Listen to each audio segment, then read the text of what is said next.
Le monde dans lequel nous vivons actuellement est à une croisée des chemins. Ce qu'on appelle crisis en grec, c'est le croisement. Donc ça a donné la crise, mais ça a aussi donné un choix à faire entre un monde dominé entièrement par les valeurs du matérialisme et de l'argent, et un monde où on va peut-être redonner plus de place à l'être humain et à la spiritualité, à l'âme,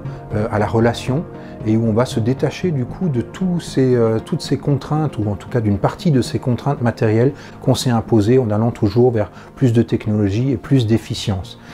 Et donc la question c'est comment basculer de cet ancien monde vers un nouveau monde, et comment accueillir et même accompagner ce changement. Eh bien, je ferai référence à une image que j'aime bien, c'est celle du colibri qui fait sa part en mettant sa petite goutte d'eau. C'est vrai que chacun de nous, dans sa vie, peut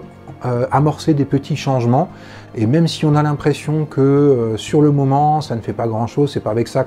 avec une goutte d'eau qu'on va éteindre l'incendie des crises humaines. Il faut toujours se rappeler que nous sommes 7,7 milliards sur Terre, et que 7,7 milliards de gouttes d'eau, ça fait vraiment beaucoup de canadair.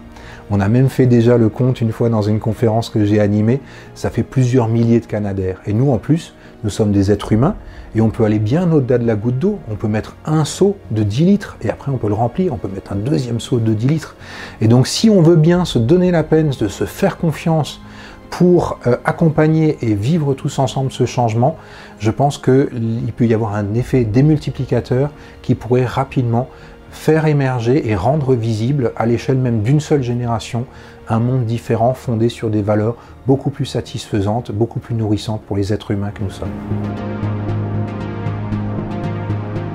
Je développerai ça, si vous le voulez bien, en abordant différents aspects, déjà en évoquant ma prise de conscience par rapport à ces enjeux, et en évoquant différents aspects de nos fonctionnements sociaux et humains dans lesquels cette démarche de changement, de transition peut être à l'œuvre.